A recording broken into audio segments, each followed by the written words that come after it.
And now I'm very excited to welcome back an NFL betting expert, as well as the editor and host of the Vegas Sports and Information Network, and Mr. Matt Youmans from VSIN.com. You can follow Matt on Twitter at Matt Youmans247. Matt, I got you on your first day of vacation. I'm starting to feel a little bit bad, man. How you doing? Hey, very well. Thanks for inviting me back on. I love your show because we can drop F-bombs on your show, and F-bombs I'm talking about fast food, right? Now, it's only a brief vacation. I'm just heading down to Del Mar, San Diego and Del Mar for the weekend, and just taking a quick break. The Del Mar racetrack just opened. I don't know how often you make it over there, but that's one of my favorite places to go in the summer. It is a fantastic place. I've only been there once. It's funny. I go to San Diego every year in early October, late September. I'm not sure if I'm making it this year. Baseball tournaments get in the way, but that's it. I now that my kids are older, I think I might have to get over there a little bit more, and that's exciting. That's going to be a heck of a vacation. You golf out there a little bit? Probably not. Just stick to the horse races and the beach and all the. We got. Yeah. There's so many people from Vegas. I know San Diego and Vegas are going to be at the track this weekend. Probably skip the golf. And I had my fill of golf last week with the British Open. It was a good week. I'm winding down the golf season. I'm probably only going to play a couple more times here before football. Things get so busy, man. That's why people ask me a lot of times, golf takes all day. You don't have too many days on your schedule where you have all day to golf. But I'm hoping to play 2 or 3 more times before the summer's out, but not this weekend. It's I encourage. I've said this for many years. I've been going down to Del Mar racetrack for probably 23 years. I found out about it more or less my second year living in Vegas when I moved here August of 2000. Went down there. It's just a phenomenal place to be, and everybody who goes down there loves it. You got the beach across the street from the racetrack, and so many good bars and restaurants around there. It's just good. Great way to get away from Vegas for a few days, and hopefully we'll see you at the track sometime soon. Everybody who goes there loves it. I'm serious. I'm surprised more people don't go there more often, but it's open from the middle of July to first week of September, and that's it every year. So, yeah, I can't remember when I went because we were going to San Diego in July for a while, but we decided to change it to fall break for my kids, and there you go, it's closed. So. It's just timing, really. It's really what it is. Kids are already back at school here in Arizona, which is nice, but kids are in school now. They started last week. When I flew back. Wait a minute. How can you go to school in Arizona when it's 115 degrees? Because there's nothing else to do. That's why they put them in school. It's like it's hot as heck, and granted. Matt, we've had an awesome summer. I mean, it's been in the 90s this week. I missed a hot day when I was up in Wisconsin, but it's been a crazy cool summer. But yeah, the whole idea is 8-week summer vacation starts like 3rd week of May, but they have 2 weeks in a day for spring break. They have a fall break that nobody else gets. That's 2 weeks in a day.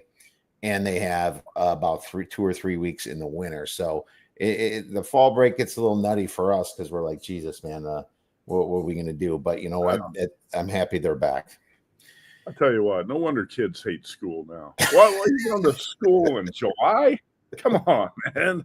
That's terrible. I'm glad I'm done with that stuff.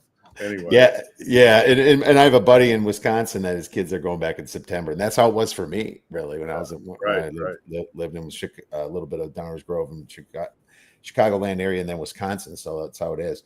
But anyways, we're talking some NFL today. But hey, man, of course, before we get into some NFL, I just got to ask you, when are you going to release those delicious fast food rankings that I look forward to so much every year?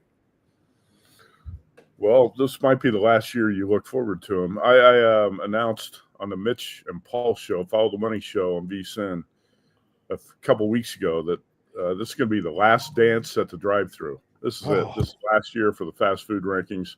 We started doing this during the pandemic in 2020, when we had 3 months with no sports, and it was a great conversation topic. It's blown up. It's crazy. When I was on Mitch and Paul's show and talking about this a couple weeks ago, we talked about college football, some baseball games that night, and then did 2 minutes on the fast food at the end. Said, hey, we're going to announce the rankings on Thursday, August 7th. It's going to be the last dance at drive-through, and that's it. Everything runs its course. Every great TV show you've ever watched, whatever, everything comes to an end eventually. So this is it. This time of year, I need to be working on the NFL, college football, so many other things I got going on. I don't really have time to do it. Plus, it's just kind of run its course, right? I think there's always a time to put an end to something. So we talked about that and probably had, I don't know, over 100 responses on Twitter to just that part of the show. 0 people talking about college football and baseball. And every single tweet was about fast food. That's how popular it is. I've got some ideas about these rankings in the future, but as far as doing these on VSIN every year, this is going to be it. Thursday, August 7th. Tune in. I know how much you look forward to it, and I know you're going to ask me what franchise is moving up or down. I don't know. I've been working on college football and NFL. I haven't even started. I'll start working on that about 10 days out, which is going to be pretty soon. The Hall of Fame game's right around the corner. That's August 31st. So we're getting there, man. It feels like football season right now. It sure does. And that's a shame to hear that. I mean, maybe at least like this time of year, you can at least say if there's been, any new restaurants you like or any shakeups, which I was going to ask you if you foresee any shakeups at the top of your rankings. But, one thing for me is like, it's still the same for me at 1 and 2, Culver's and Portillo's. So it's not like, I'm not changing it. So I understand how something could run its course because of that, Yeah, that's Culver's, Portillo's, probably a pretty strong 1-2. I can't give anything away, but that's a good guess on your part. I do have some ideas for the fast food stuff in the future, but as far as the top 50 rankings every year at this time of year, this is it, man.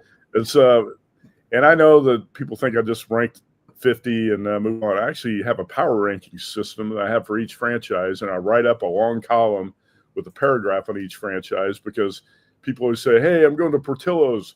What do you recommend? Well, in this column, I recommend what you should order at every fast food franchise you go to. Now, a lot of people are too lazy to read the column, but all that information's in there, right? So that's where I put all the work into it. But I'm actually appreciative that so many people love it, and the fast food stuff's caught on, become so popular. But hey, man, what were your favorite TV shows in history? I remember Cheers, when it ended. I haven't watched many network TV shows or anything except for sports in the last 25 years or so. Yeah. But, you think about great TV shows like Cheers and Seinfeld, everything comes to an end. That's it. Yeah, absolutely. As a matter of fact, I think I stopped watching sitcoms after Seinfeld died out. I couldn't stand Friends. I'm sorry. It just wasn't for me, I guess. I don't know. Right. There's some people that swear by it, but it wasn't for me. And I like Married with Children, I guess. That's probably was my go-to when I was young, but that's another good topic to talk about too. We can pretty much bring a top rankings on pretty much anything. What's up, Sean Higgs? Thanks for stopping by. We love Sean, man. He's an awesome capper too. And Big Rig Higgs puts his plays out on Twitter every day. Big Rig Higgs. All right, let's start talking football. We got 45 minutes and a lot of divisions to get through. Let's do it, man. And I always start with my favorite division, the NFC North, being that I'm a recovering Bears fan. And now I did make a bet in it, and I regret it a little bit. And it happened, I think, in May. It was one of my earlier bets. But what do you have for the NFC North?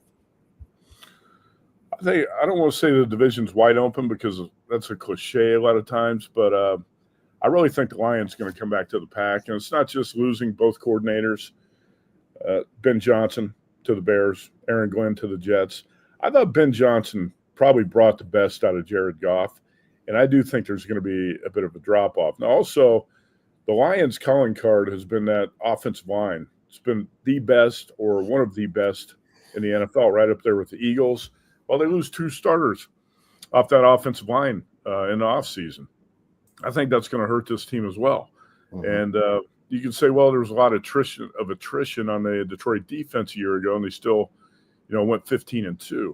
all that's true, but I really think with the shuffling on the offensive line, I don't see the replacements really being up to par right now. I think Dan Campbell's going to get exposed a little bit with these coordinators gone. Also, the rest of the division is getting better.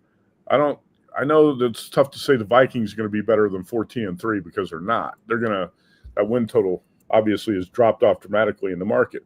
That's still a really good Vikings team. And the biggest change is quarterback from Sam Darnold to J.J. McCarthy, and we don't know exactly what to expect from McCarthy. But I think the Packers are going to have a bit of a resurgence this year. I like a lot of things about the Packers on both sides of the ball, and the Bears are just going to look like more of a professional organization. They were an amateur clown show a year ago with Matt Eberflus in charge. Caleb Williams, saying he looked like a rookie last year would be a compliment because I thought he looked really bad for most of last year.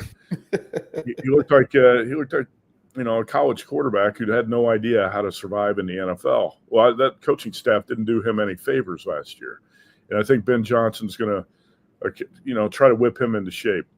So the Lions win 15, Vikings 14, Packers 11, Bears 12. How about this? This. The Packers went 1-5 in the division a year ago, right? And the Lions went 6-0. That's going to change a little bit this year. I like the Lions under the win total. I have not bet this yet, but I do like the Lions under the win total. If you want to make a case for the Vikings over and say the market numbers dropped too far, I could buy into that. I'm tempted to bet the Packers to win the division, but I'm just not quite there yet. Some things about Jordan Love have bothered me. And Bears probably finished last, but the Bears are going to be better. The one thing I was talking about on a show recently, if the Bears had moved to 1.5-point favorites over the Vikings in that Week 1 game in Chicago, I think that's a great opportunity to tease the Vikings up to plus 7.5. That Vikings defense is legit, and they're going to be in that game. I think maybe a little bit too much Ben Johnson hype in his opener. And you talk about J.J. McCarthy making his first start on the road, all that. I don't love the game in terms of, the 1.5 either way, but I do like the Vikings if you tease it up to 7.5. But that's just something I was talking about last week. I have not bet yet. That's a great idea for a teaser already. My regret is the Lions over 10.5 because I made that bet on May 18th, it looks like. Uh-huh. And that's when then all the bad news came in. And the truth is you're right. Dan Campbell is, he reminds me of Ed Orgeron a little bit. He's like a great maybe leader of men type thing. But when it comes to plus the X's and O's, he needs somebody for that. And I feel like Nick Sirianni had that issue when he first lost his coordinators and then got better ones and then finally won the Super Bowl, right? I kind of feel like that happened too. So this could very much happen to the Lions. This was the one I do regret was betting that over the win total. I do have plus 100. I guess if they win a first few games, maybe I can get off it. What I did do, though, is I made a play against the Bears and against the Packers. The truth is that I think that the Bears have a quarterback that I don't even know if he was worth a not even first pick of the draft, but a first round pick, dude. And I'm a Bear fan. Yeah. I see issues all over the place, and he just might have been one of those good college quarterbacks because he had a ton of time to throw the ball. But man, the guy emotionally does not look right to me. And right now, he wouldn't even be in my top two. It'd be Jalen Daniels and Bo Nix, and maybe even Penix over. And you can talk about Drake May too. I don't know.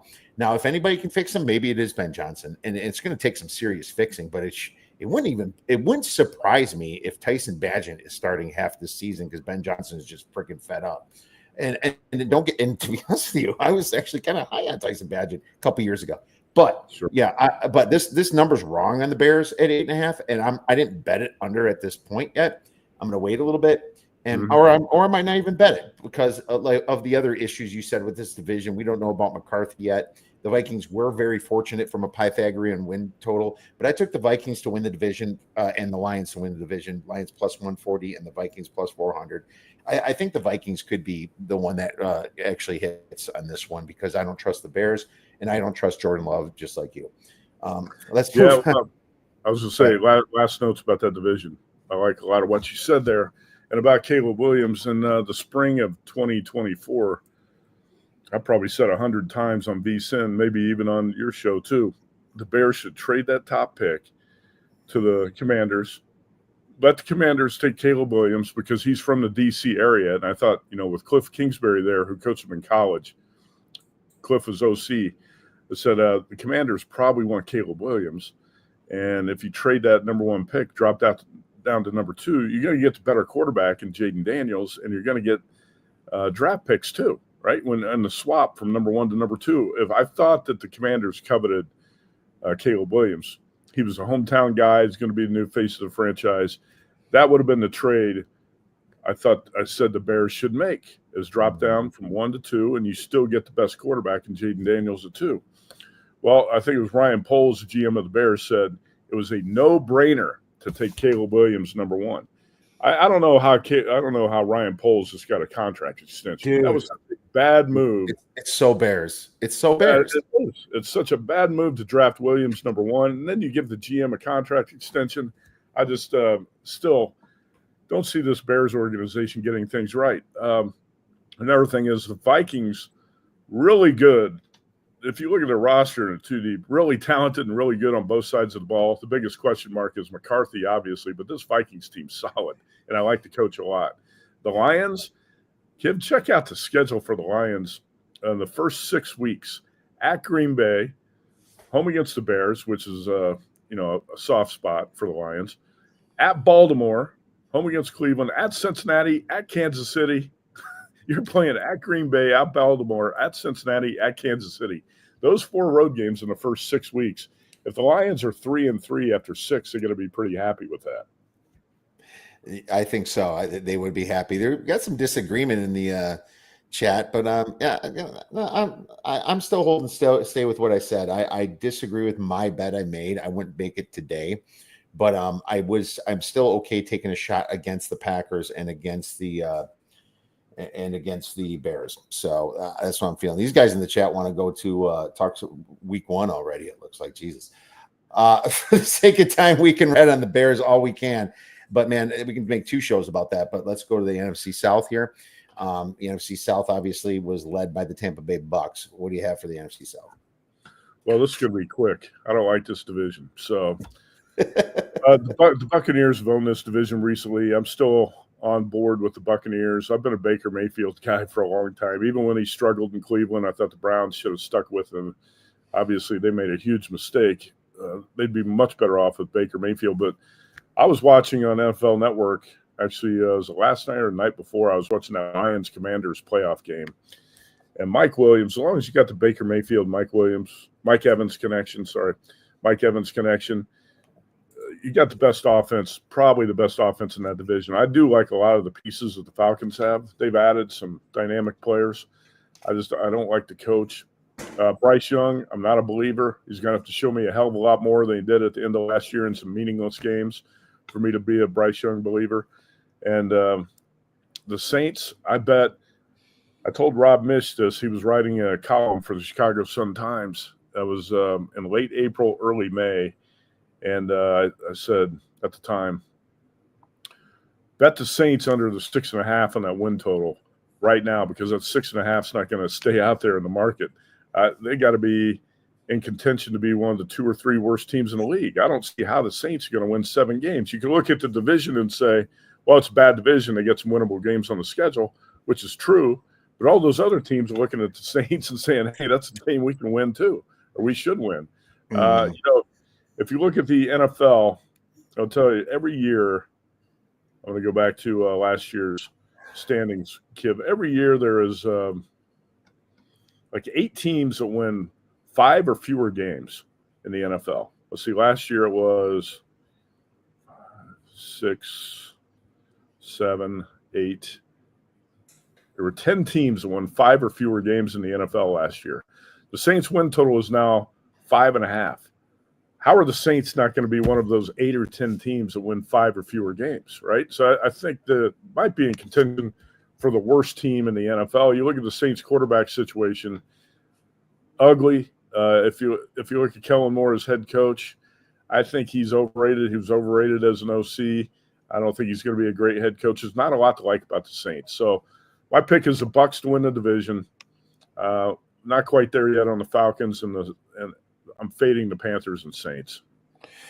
I took the Saints under 6.5 on May 10th. That's good. One of my first bets, and I also took their alternate win under 4.5 at plus 240 as well. And so I think they might be the worst team. And that was one of the ones I'm all over. I'm glad we're on the same side of that. Funny, it's like it's been so long since I made these bets. I have to like dust this stuff off and like go back and see what I was thinking. I took the Bucs over 9.5 at plus 100. I took them to win the division last year. Thank goodness, because that was one of my nice ones that I hit at plus 3 something for. It was like 340. But the numbers wrong. Their numbers off now, and I do agree with Sean Higgs saying the value's probably on the Panthers or somebody else. But that's why I just took the Bucs over 9.5. Because I think it's still their division, and I just kind of like that organization right now, and I think they're kind of going the right way. And man, Evans, he just does not die. So let's move on to the NFC East, and obviously you have the Eagles as the champions there, the Super Bowl champions. Any changes going on in the East? That's interesting. I was doing a show at Circa a couple nights ago, and this guy walked out during the commercial break. He walks up, he said, "Hey, I want to bet the Cowboys to win the division at 6-1. What do you think?" I said, "Well, I think I don't like it. I do like the Cowboys over the win total. I think the Cowboys are a team you can bet over the win total. And the Cowboys are probably it's always tough to say the Cowboys are undervalued because everybody looks at Dallas a different way. Some people think they're always overhyped. But in the betting market right now, I do think the Cowboys are a bit undervalued because previous 3 years before last season's implosion when Dak Prescott was injured and the Cowboys just unraveled, everybody knows they won 12 regular season games 3 years in a row. This team's plenty talented. Now you got George Pickens opposite CD Lamb. I think the offense could be really good. Offensive line's dropped off a little bit. So it's not a top 10 offensive line in Dallas like we're used to. But I do like it's strange to say, I think the Cowboys have made a lot of smart personnel moves on both sides of the ball. Talent level looks good to me. I think the Commanders are going to regress. So many people think every year that a team's just going to keep improving. A young team's going to keep improving. And the Commanders went 12-5 last year. They won their final 5 games, including the Hail Mary game against the Bears. I think that 12-5 record is a little bit phony. They're going to regress a little bit. As much as I love Jaden Daniels, he made it look a little bit too easy last year. It's not that easy. Look at C.J. Stroud and the Texans from a year ago. So many people are on C.J. Stroud's train and the Texans, and what they do, they definitely came back to the pack and regressed. Stroud wasn't the same player. Texans did go 10-7, but they had a point differential of 0, and they won that division because it's a really bad division. I think the Commanders are going to take a step back. Cowboys got a chance to take a step up. And all you hear on every show, this VSIN or anywhere else, is how bad the New York Giants are going to be. And I tend to agree with that for the most part. But I think the Giants could be a lot better. I like their defensive front. I think that they got it right in the draft. They had one of the best draft classes in the NFL, including Cam Scatterbo, the running back from Arizona State, was a steal when the Giants got him. And I think Giants could be a lot better. Don't forget, Week 1 Survivor. Giants are in Washington to play the Commanders. Washington right now is 6.5, 7-point favorite, whatever. I think Giants are going to be live dogs in that game. They should have beat the Commanders on the road last year. They had the kicking issue that cost them the game. It's always tricky playing division favorites. Oh, yeah. Like this. Oh, yeah. First week 1. And I can guarantee you, I've got 7 entries right now in the Circa Survivor. May end up with more, but I've got 7. I can guarantee you 0 of those 7 are going to be on the Washington Commanders in week 1. But, again, I was big on the Eagles last year. I had a bunch of Eagles futures at 16-1, 14-1. I had the Eagles in the Super Bowl. I just don't like teams in general to do it back-to-back years. And the Eagles did lose a couple important players on defense. And it's just, I don't like to bet on teams to repeat. And in the NFC East, it's weird. You haven't had a repeat winner in the NFC East for 20 years since the Eagles did it. I would still pick the Eagles to win this division, but I'm not going to bet that. I think the Cowboys might be a team to watch a little bit, and the Commanders take a step back. Everyone and their mom and Survivor is going to be on fading the Titans, I guess. That's what it sounds like against Denver. It's funny. It's like your second choice is supposed to be Washington. And last year I wasn't on the Carolina Panthers in Survivor, and I kind of maybe padded myself a little too hard because then I was on the Ravens against the Raiders in week 2, which we don't know what happened in that one. I mean, I can't bet the Cowboys under 7.5. So yeah, I get what you're saying. I think there's a team that they're getting a lot of bad press right now, and yes, they have some stars that want to get paid, but I do kind of like their draft, and I think they could. Dak, now that they're playing no expectations, yeah, they could creep up there. The Giants definitely could be better, and that's what you do for week 1. I'm glad how you mentioned that. You look for division dogs in any situation, especially at home. They're very live in week 1, so you'll be looking to bet them, and that's just a sharper play that people make when it comes to NFL week 1. Let's move on to the NFC West, and I'll just tell you right now, I did take the Niners under. It looks like May 27th. I took them under 10.5. I feel like when the draft happened, I really started getting mad at some of these teams or something, but I mean, dude, this team. They're just a bunch of pieces of themselves, and you'll have to prove it to me. And if I do a Pythagorean win total article every year, I did it. It should be tagged on one of my Twitter profiles, but it showed that the Cardinals were the best team in that division from a Pythagorean win standpoint. So I actually took the Cardinals to make the playoffs at plus 130 at 0.5 stars. So under on the Niners, Cardinals will make the playoffs. Okay. Very interesting division. I'm intrigued by the NFC West. A year ago, I did bet the Rams plus 390 to win this division. You're not getting the same value on the Rams anymore. It's a little bit less than 2-1. And the 49ers have a much softer schedule than the Rams have. When you look at it, I do think the Cardinals can be a team on the rise in that division as well. I don't like the quarterback situation in Seattle, even though I like the coach quite a bit. So one of my favorite plays here is Rams over 9.5 wins. It's a bet at minus 130. First Super Bowl futures bet I made this year was in March, sometime during March Madness at Circa. I bet the Rams at 30-1. And right now, I think the best you can get on the Rams is at DraftKings, probably 22-1 and 11-1 to win the NFC. Yeah. But if you reflect on that day in January, it's cold and snowy in Philadelphia. Matthew Stafford and the Rams had the ball at the Philly 21-yard line with 1:25 to go.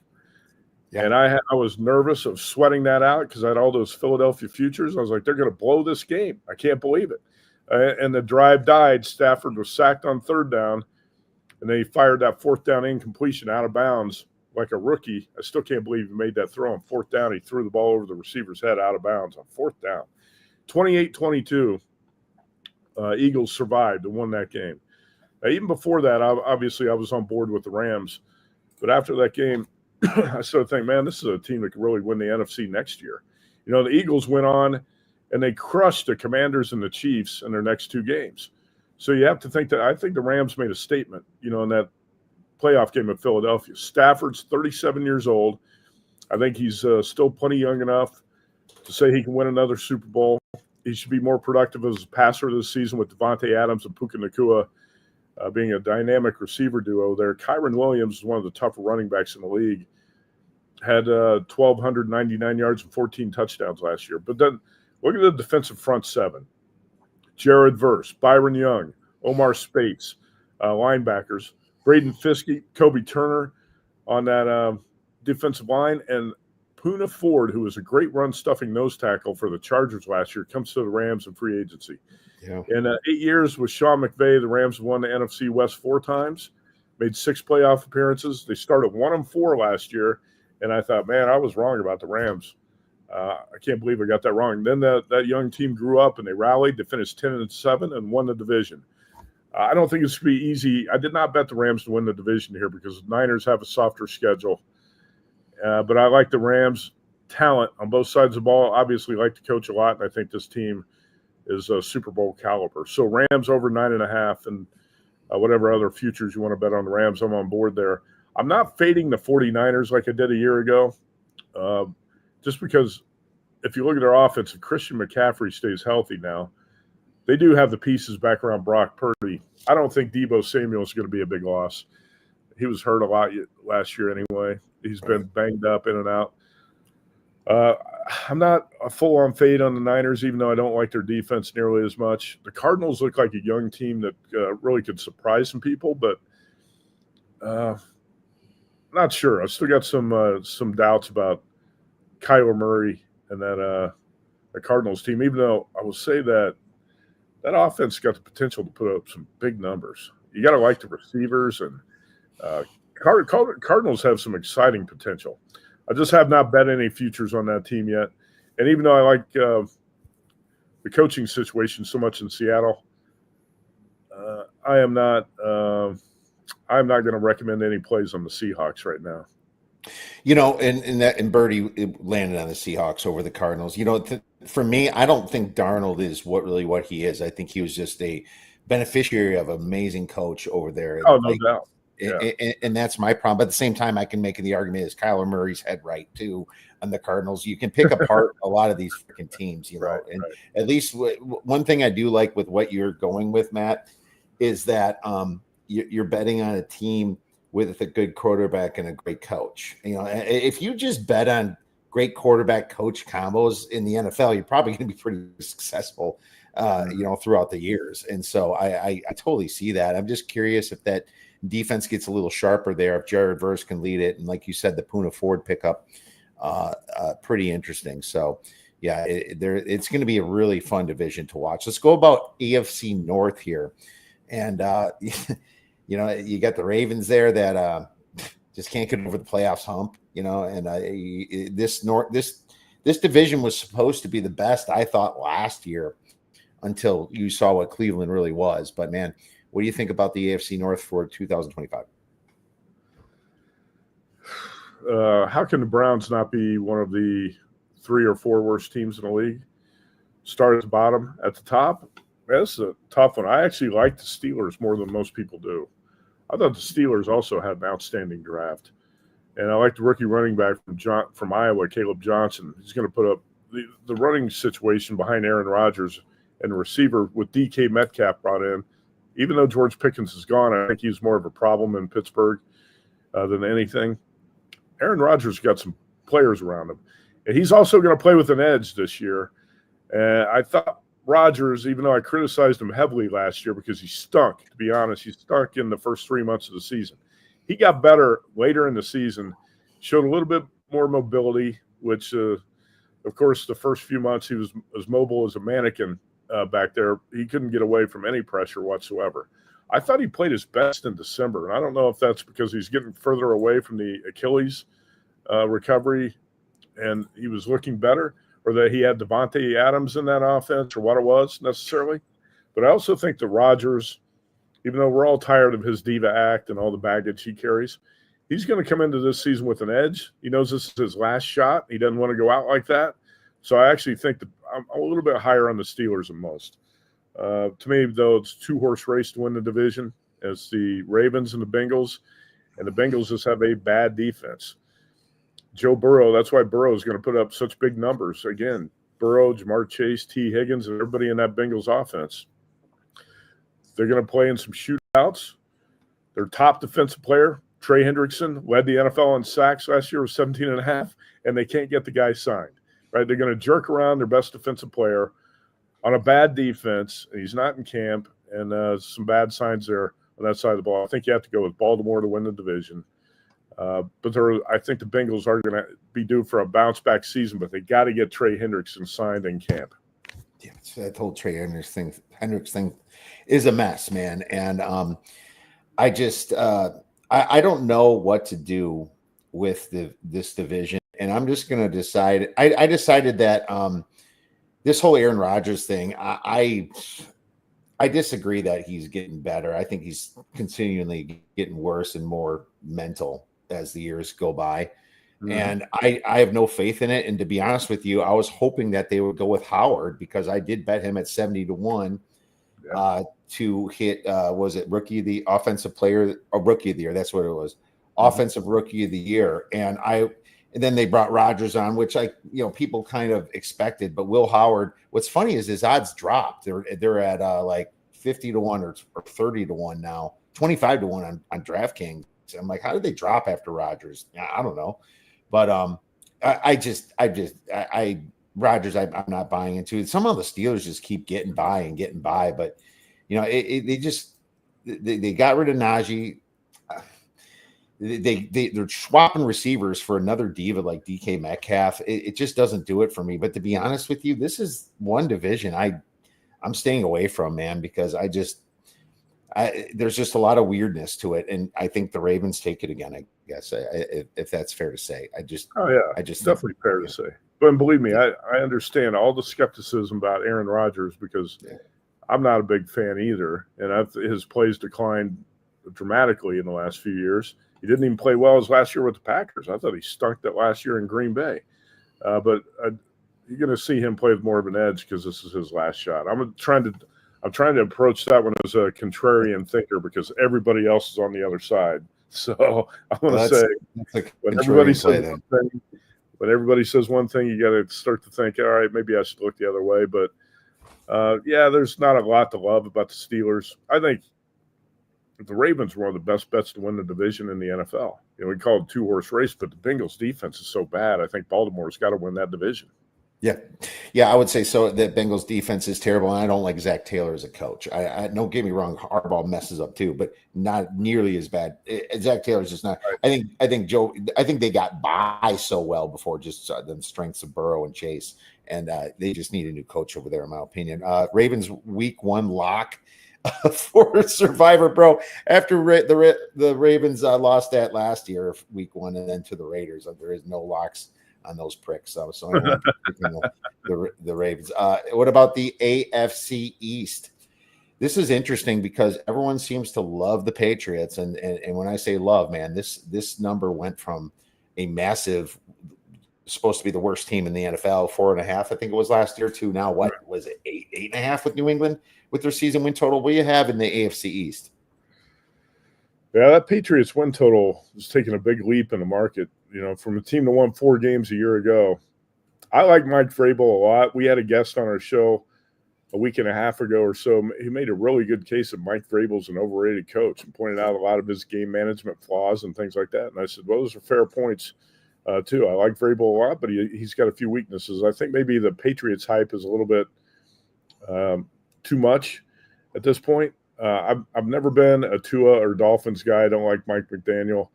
I'm not going to talk much about the Dolphins. I've got no interest in that team. The Dolphins are always like a fade or pass with me.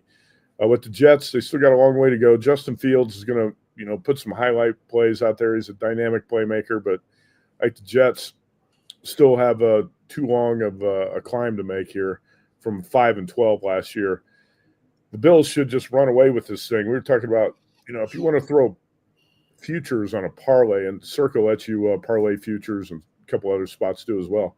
Just throw the Bills minus 270 to win the division on there, and you shouldn't have to sweat it, right? They won the division by 5 games a year ago. But the Bills should win the division easily again. I don't know which team could take them down. I don't like the Dolphins, don't like the Jets, and I think the Patriots hype is a little bit too much right now. So, again, this is a division. Talk about Bills and Ravens. I think both those teams should win those pretty easily again this year. Yeah, the Bills have the easiest schedule in the land, man. It's by far. And, I did have to take their – what's funny is that even though their season win total was pretty high, I believe, and I'm looking at my bets here on my spreadsheets, I took the Bills over 11.5. I did. I mean, this is a remarkably easy schedule. And I bet the Bills at plus 275 to be the number 1 seed in the AFC. I like that too. By the way, I wanted to follow up on that. So I'm glad you said that because was talking about somebody with that the other day. The Bills should be the number 1 seed in the AFC. Look who the Bills get at home when you were talking about their schedule. They get the Ravens at home. They get the Chiefs at home. They get the Bengals at home. And they get the Eagles at home, right? The 4 toughest games on the schedule, they all get at home. And that's why I like your bet. I like your bet there on the Bills to be the top seed in the AFC. Oh, great. So you know what? And I did take the Patriots under 8.5 at plus 100 on DraftKings just because I am not buying this hype. I mean, I see a 7 or 8 win ceiling. What Sean says, in the chat about the Jets, I think the Jets could get to 7. It's plus 120 at 6.5. Mm-hmm. I didn't bet it, but it wouldn't shock me if Justin Fields just completely hated on over the last few years. Figures out a way with some pretty good stars there and some pretty good money spent on that defense. So it wouldn't shock me. I didn't bet it yet, but I know what you're saying for sure. And Bills pass rush, sure. But the guy that they lost, who just signed with, what's his name? The pass rusher. He didn't play much last year. You talking about Von Miller? Von Miller. Yeah. He didn't do anything anyway. He was like a ghost. He was a non-factor. Now the Bills have got Joey Bosa, who's going to be injured all the time. And probably, I would say don't play Joey Bosa until the last quarter of the season. Right. That way. Right. That's the thing about you hear on some of these talk shows, Josh Allen can't get the Bills over the hump, blah, blah, blah. It's not Josh Allen. It's the Bills defense. The Kansas City Chiefs scored 31 points or more in one game last year. And it was in the AFC Championship when they beat the Bills 32-29. The Buffalo defense and the coaching has been the biggest problem why the Bills can't get over the hump in the playoffs, not Josh Allen being a choker. No, Josh Allen is the best playmaker in the NFL. If Mahomes is the best quarterback, Josh Allen is the best playmaker. And Lamar's really close too. Lamar's kind of a mix. But I think Josh Allen is the guy who you want the ball with, in my opinion. At the end. And don't get me wrong, it's like getting ahead of the Chiefs is the goal here. But now that we're getting to the AFC West, maybe Mr. Matt Youmans has some things to say about the Chiefs. Oh, by the way, one follow-up on the AFC East. How about that week 1 game, Steelers at Jets? I mean, I'm very tempted. I'm very tempted to play the Jets as home dogs. I'd love to get a 3.5. I think as soon as you saw a 3.5 pop up on the screen, it would be gone. There'd be sharp money on the home dog. Might end up on the Jets anyway. That's a great matchup, and I got to look at the home dog in that one. Let's go to the AFC West. I love the Broncos. And in fact, the Broncos were the team I changed course on last year after watching the preseason. I listened to a lot of people talk about how Denver is going to be so bad. I talked to one of the Raiders beat writers who's laughing about how bad the Broncos are going to be. Worst team in the division. They're terrible. I watched the Broncos in preseason. I said, man, Bo Nix looks pretty good. This team is a lot more talented than people think. And you look at the schedule last year, win total was 5.5, and I just changed my mind. That's why I watch a lot of preseason. I'm kind of a weirdo in that way. I watch preseason. I record all the games, watch them over and over. And I watched the Broncos, and I said, man, that team's a lot more talented than people think. Yeah. Well, you're starting to see that now. It's recognized around the league. You're seeing offensive line rankings come out from Warren Sharp and other, NFL Network sources, and the Broncos rank as one of the top 2 or 3 offensive lines in the NFL right now, which I'm totally buying into. I rank the Broncos offensive line number 2 behind Philadelphia. Denver might have the number 1 defense in the NFL, and it's a stronger defense on paper right now than it was a year ago. So, and Bo Nix, I'm not saying he's, the same thing I'm thinking with Jaden Daniels. They were both impressive last year as rookies. You can't just assume they're going to improve, and take the next step the next year. They might regress a little bit as sophomores. You have that sophomore slump. I'm a little bit concerned about Bo Nix, but hey, Sean Payton coached him well last season. I think, last year was the time to buy low. You're not buying low so much in the market anymore. The schedule is a little bit more difficult, but I'm going to stick with the Broncos here. This is a team that returns 20 starters are back. They got some key roster additions in the offseason. More talent on that defense. This offense a year ago, Sean Payton's offense was 10th in the NFL in scoring, 25 points a game. I don't think a lot of people realize the Broncos were 10th in scoring. Denver defense led the league in sacks and ranked third in scoring. And like I said, that's a real deal. And that defense is better now. I brought a couple key players over from San Francisco, and much better.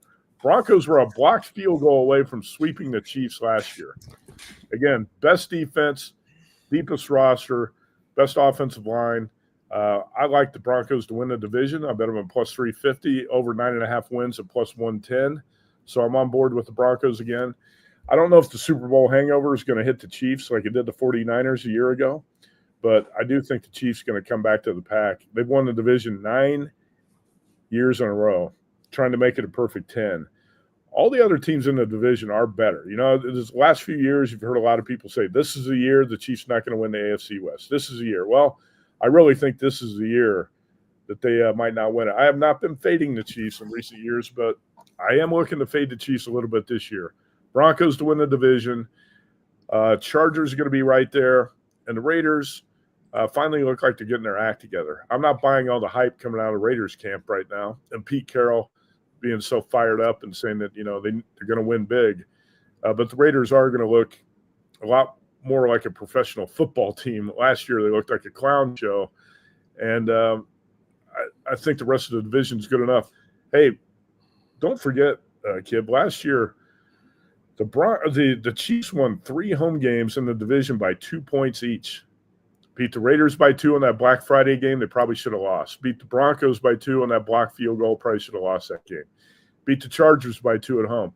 This division is catching up to the Chiefs, and I think this is a year you could see a team like the Broncos take them down.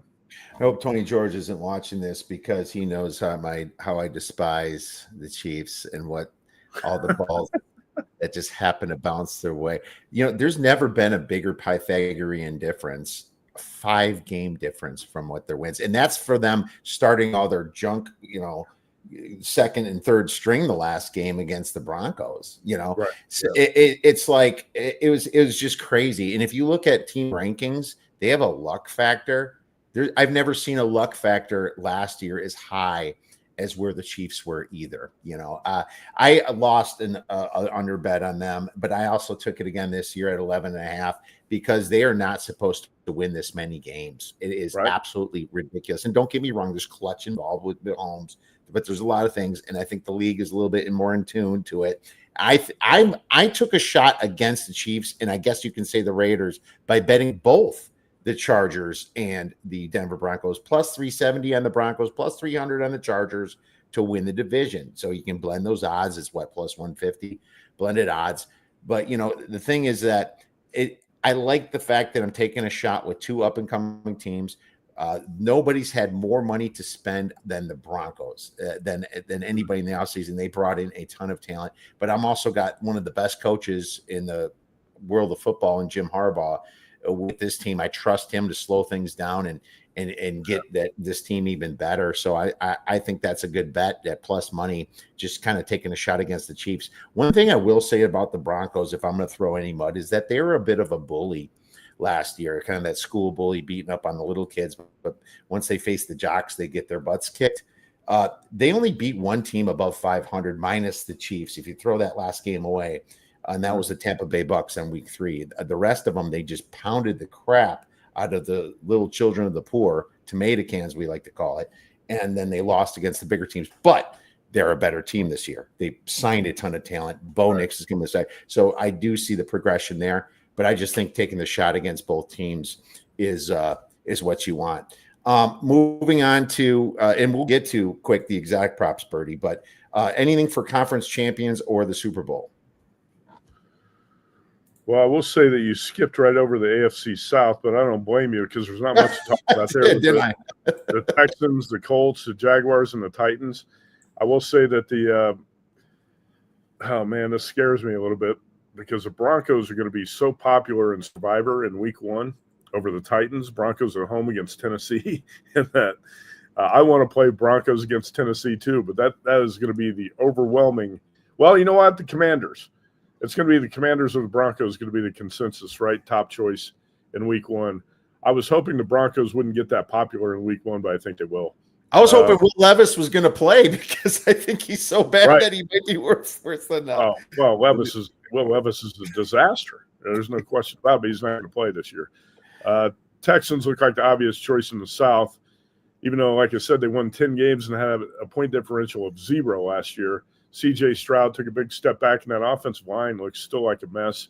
Colts quarterback situation, I don't know what they're going to do with Anthony Richardson. I'm still not buying into the Jaguars and their new look, and that's about all to say about the AFC South. All right, so what was your next question? I'm going to lose on the Jaguars again to make the playoffs at plus 172. So I'm going to lose with them. But the next question was, what do you have for the Super Bowl? And then we'll have a minute or two to get into the exotic props if you have anything. Well, that's all I bet so far is the Rams. That's it. I bet the Rams at 30-1. I bet the Rams win the NFC. I'm probably going to do something else here before the season, but, it's middle of July right now. I bet that Rams future in March, and I haven't done anything else since. I typically don't make a bunch of bets in the Super Bowl futures market. It's not like college basketball. Right. College basketball would make a lot of, plays all over the futures board. You see value up and down throughout the season. NFL board's not like that. But the Rams are the one play. I'm really surprised, too. It was at Circle last night. Rams are down to 16-1.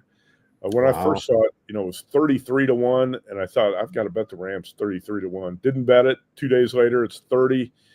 So I bet it at 30. It's all the way down to 16, but you still find 22-1 at DraftKings on the Rams. I'll probably do, something else, but as of right now, that's all I've got on Super Bowl future. I just got the Bills plus 750. It wasn't a big position or nothing. It's just one of those like, okay, if I think they're going to be the 1 seed, and it pays plus 275, I have some very hedgeable opportunities in that situation. So that's all I did. Let's move on to the exotic props then. More like rookie of the year. Obviously, we have a question from Birdie. Any thoughts about Jahdae Barron, defensive rookie of the year? He is in a great spot. He is in a great spot. But when it comes to cornerbacks, you just have to expect that they're going to get those interceptions. I guess will they throw against that defensive line a lot? That's the question. Are they going to run the ball against Denver? I don't know. I suppose Denver's defensive line has improved. I like James Pierce myself at defensive rookie of the year at 19-1. I just took that a day ago just for a little bit of money. I think that it's just finally Atlanta did the right freaking thing and drafted an actual real edge rusher. I think that that's going to open it up for Pierce in that division. Sure. To get to some of those quarterbacks, because that was my thought process. That Baker Mayfield, while a great quarterback, still somewhat of a statue. You got, we need to mention the Panthers with Young, and then obviously, who is the other one in the division? Saints. The Saints is chopped liver. They're freaking dead. I don't care who's starting at quarterback there. They're going to get sacked all over the freaking board. So I like Pierce. I like Pierce too. I didn't bet anything in that market. Jahdae Barron, I thought, was really smart draft pick by the Broncos. Again, talking about, I think that Denver defense could be the number one defense in the NFL. I love a lot of the moves the Broncos made on defense in the offseason. It's interesting. You look at the offensive player of the year market. I think the Raiders are going to run the crap out of Ashton Genty.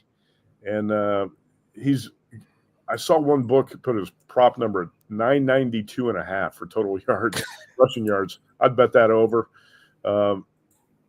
Also, I think Caleb Johnson, the rookie from Iowa, is going to put up big numbers in that Pittsburgh offense. They're going to run him a lot.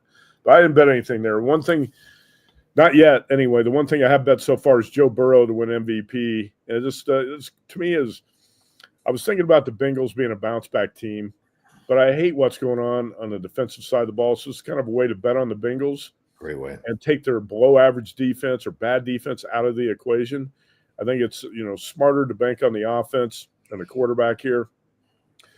Cincinnati had the number 1 ranked passing offense in the NFL last year of 273 yards a game, 6th in scoring, 27.8 a game. Burrow led the NFL in passing yards with 4,918 and touchdowns with 43. Look at his numbers last year. Outstanding, right? But the Bengals defense so bad they're getting a lot of shootouts. I think Burrow could top 5,000 passing yards this year. Well over 40 touchdowns again. His injury history is a bit of a concern, but you got Jamar Hayes, T. Higgins. You got so many pieces in that offense. Could be the number 1 offense in the NFL. If the Bengals are a playoff team, which should happen, I think Burrow is going to be a top contender for MVP. You got Burrow, Josh Allen, Lamar Jackson, all those guys. I don't think if you look at Patrick Mahomes' numbers, they've really declined in the last couple of years. So I'm kind of taking him out of the MVP equation, even though his receiver core, if they're all healthy, is going to be explosive and could be dangerous, more dangerous this year. I just took a shot on Burrow, plus 650 to be MVP, thinking that he can pass for 5,000 yards. And the Bengals are going to put up big numbers offensively again.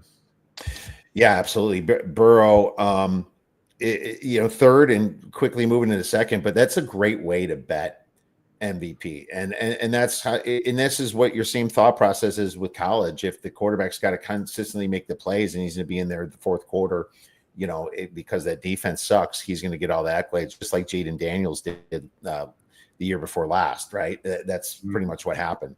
So that's a fantastic way of looking at it. I mean, I looked at Christian McCaffrey and I'm scratching my head. Is he offensive player of the year? Is he comeback player of the year? So that completely screws that whole market up for me. Sure. I'm like, Christian, it's much better at offensive player of the year at 22-1, but he's such a, low odds plus 350 to make comeback player of the year. It was tough for me to even look at those, I think I took, one more.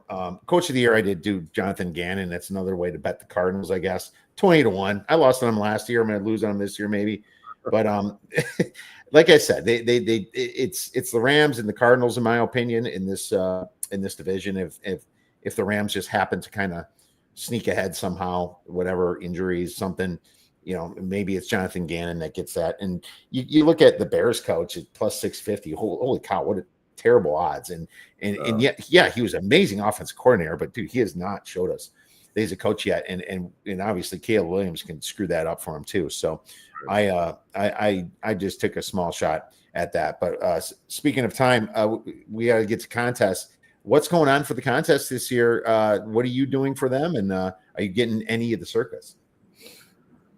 Of course. I've actually had a friend in town from Texas who wanted to put some money in the contest, one of the partners. So we got 3 entries right now in the Circa Million and 7 in the Survivor. So we put 10,000 into that in the last couple of days.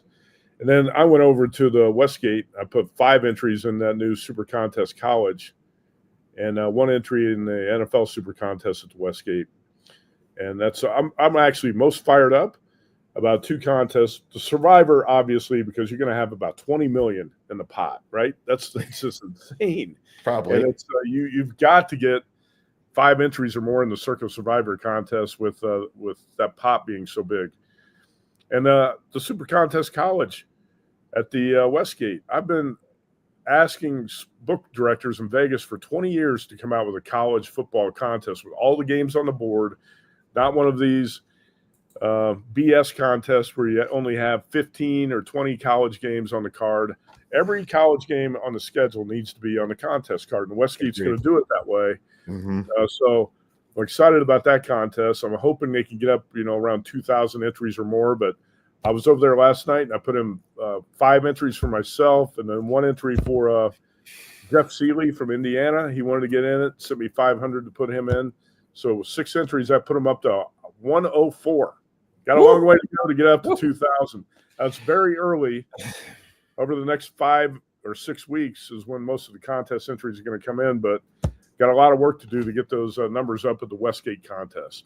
The Circa is going to be fine. I'm sure Circa is going to get it right around, the 6 million number in the million contest, but I think the Survivor is going to blow up and be a $20 million pot.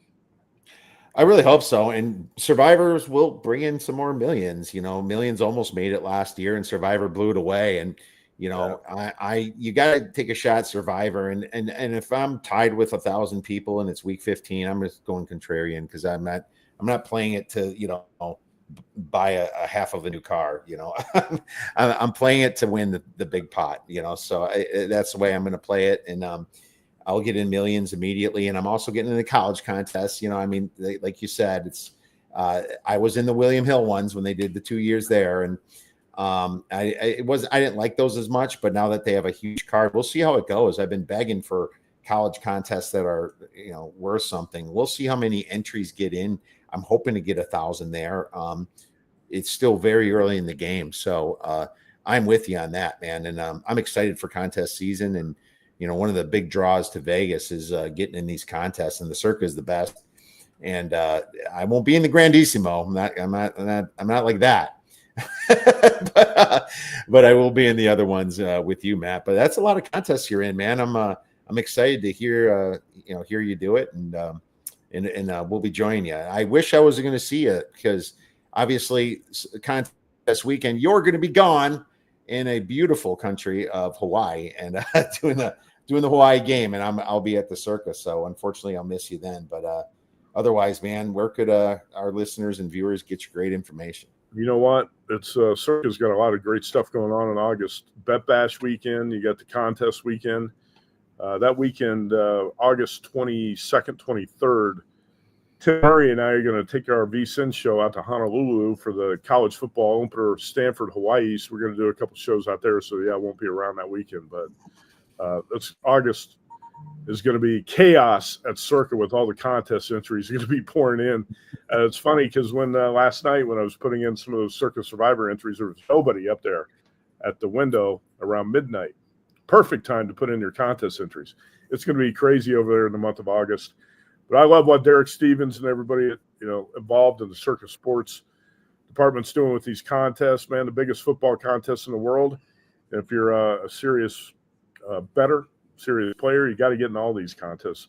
I wish the Westgate contest gets some more support too, because I love the fact that John Murray's finally started this college football contest at the Westgate. We've been asking for a long time, so hopefully the entry numbers really pick up in that over the next month or so as well. As always, vsin.com or vsin live on Twitter. And Kib, look forward to seeing you hopefully sometime in August, even though we're not going to be there at Circa on the same weekend. Yes, absolutely. Anytime, San Diego, Arizona, wherever we're at, it'd be great to see you too. Thanks again, Matt. Make sure you guys follow Matt Youmans at Matt Youmans 247. Matt, best of luck this weekend. We'll be talking soon. You bet.